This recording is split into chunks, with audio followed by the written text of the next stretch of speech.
Apem Yakowiyu tersebut sampai sekarang diperingati menjadi upacara adat di Jatinom yang diselenggarakan setiap tahun pada hari Jumat sekitar tanggal 15 bulan Sapar dalam Penanggalan Jawa, berlokasi di dekat makam Ki Ageng Gribek.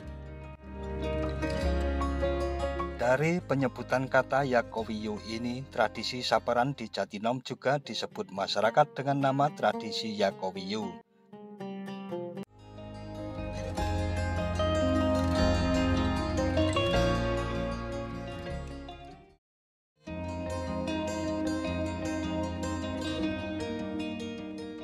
Assalamualaikum warahmatullahi wabarakatuh. Mitra DMTV.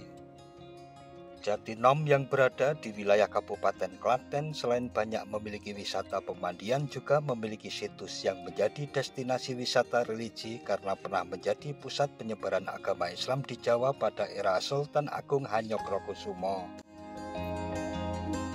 Hal ini tak lepas dari peranan Ki Ageng Gribek sebagai tokoh sentral atas berdirinya Jatinom dari sebuah tanah perdikan pemberian Sultan Agung atas jasa-jasanya terhadap Kerajaan Mataram.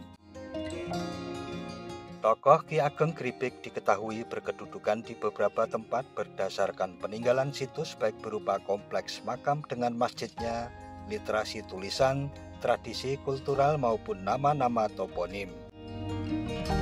Tempat-tempat tersebut antara lain Ki Ageng Gribek Malang yang berada di Jalan Ki Ageng Gribek 8 hingga 13, Gang 2, Kelurahan Matyopuro, Kecamatan Kedung Kandang, Kota Malang, Jawa Timur, dan Ki Ageng Gribek Jatinom yang berada di Kelurahan Jatinom, Kecamatan Jatinom, Kabupaten Klaten, Jawa Tengah.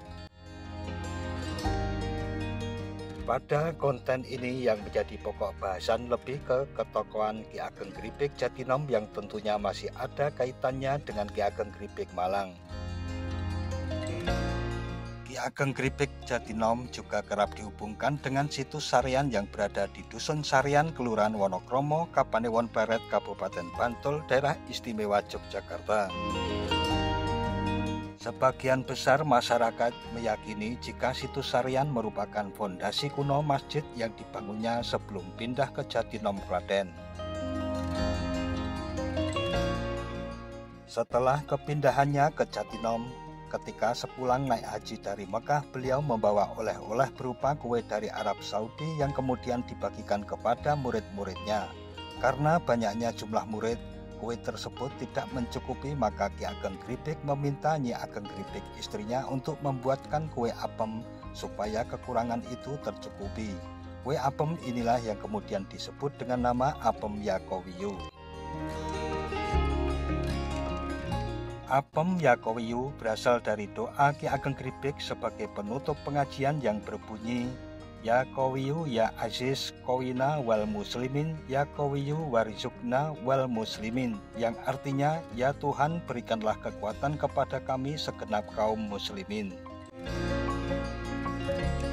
Apem Yakowiyu tersebut sampai sekarang diperingati menjadi upacara adat di Jatinom yang diselenggarakan setiap tahun pada hari Jumat sekitar tanggal 15 bulan Sapar dalam Penanggalan Jawa, berlokasi di dekat makam Ki Ageng Gribek.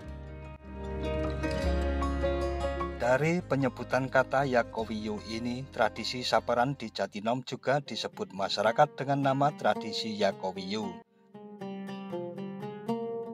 Di sekitar area makam Ki Ageng Gribek juga terdapat beberapa tempat peninggalannya, diantaranya adalah Masjid Ageng Jatinom, Sendang Plampeyan, Sendang Suran, Guo Belan, Masjid Tiban, dan Oro-Oro Tarwiyah, yaitu tempat di mana Ki Ageng menanam tanah yang dibawanya dari Arafah. Ki Ageng Gribek Jatinom memiliki nama asli Wasibagno Timur dan masih keturunan dari Raja Majapahit Brawijaya V. Beliau adalah putra dari R.M. Guntur atau Prabu Wasi Jolodoro.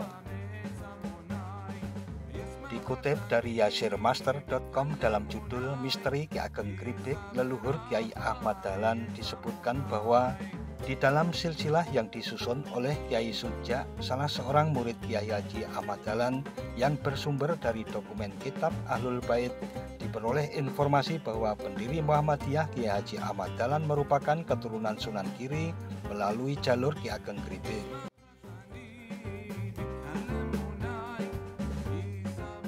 Pada masa Sunan Giri II atau Sunan Dalem sekitar tahun 1535, Giri Kedaton mendapat serangan dari Adipati Sengguruh.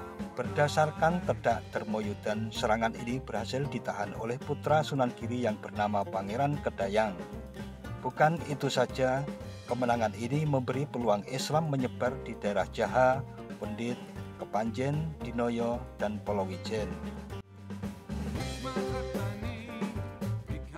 Pangeran Kedanyang diinformasikan bermukim di daerah Gribik, Jawa Timur, dan kehadiran sang pangeran di daerah ini bukan tidak mungkin menjadi cikal bakal penguasa Gribik yang dikenal sebagai Ki Ageng Gribik.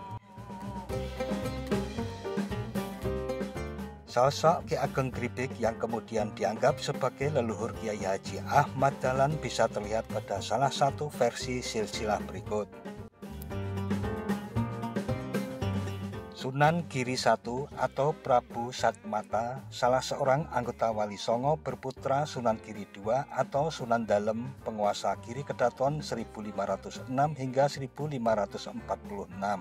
Berputra Pangeran Kedanyang atau Ki Ageng Gribik I, makamnya berada di Kota Malang. Penduduk setempat mengenalinya sebagai adik Sunan Giri atau lebih tepatnya adik Sunan Giri IV atau Sunan Giri Prapen.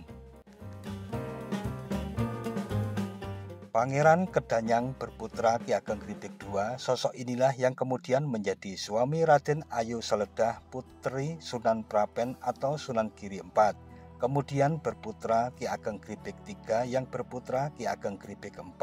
Sosok inilah yang membantu Sultan Agung dalam mengatasi gejolak politik di Palembang tahun 1636 serta menjadi adik ipar Sultan Agung Mataram. Kemudian Ki Ageng Gribik IV berputra Demang Jurang Juru Sepisan, berputra Demang Jurang Juru Kapindo, berputra Kiai Ilyas, berputra Kiai Murtado, berputra Kiai Muhammad Sulaiman, berputra Kiai Abu Bakar, berputra Kiai Haji Ahmad Dahlan pendiri Muhammadiyah. Ada hal menarik dari makam Ki Ageng Gribik ini, yaitu adanya akulturasi agama yang bisa dilihat dari corak bangunan peninggalannya serta adanya benda-benda ragam hias yang biasanya pada bangunan sebuah candi. Salah satunya adalah sebuah batu yang diduga stupa atau kemuncak pada candi yang berada di kompleks makam Ki Ageng Gribik Jatinom, Klaten, Jawa Tengah. Batu yang menyerupai lonceng terbalik ini tingginya sekitar 80 cm dengan diameter 20 cm dan pada bagian puncaknya terdapat batu lonjong dengan puncak yang meruncing. Batu kemuncak ini ditemukan tak jauh dari Masjid Gede. Daripada tidak terawat diletakkan di kompleks makam, kata Sekretaris Pengelola dan Pelestari Peninggalan Ki Ageng Gribik Muhammad Daryanto pada suatu kesempatan kepada Detik Jateng. Secara terpisah, menurut pengelola cagar budaya BPJB Jateng, Deni Wahyu Hidayat, batu yang diduga stupa atau kemuncak itu merupakan antofik atau ragam hias puncak candi pada bangunan candi, kata Deni saat dimintai konfirmasi oleh Detik Jateng. Nah, mitra Dem TV, demikian sedikit tentang Ki Ageng Gribik dan kaitan sejarah asal-usul maupun ketokohannya yang dirangkum dari beberapa sumber maupun versi yang semoga menambah wawasan kita dalam mempelajari sejarah di sekitar kita. Jangan lupa subscribe dan tekan tombol loncengnya agar selalu mendapat pemberitahuan video-video terbaru dari DM TV. Sekian dan wassalamualaikum warahmatullahi wabarakatuh.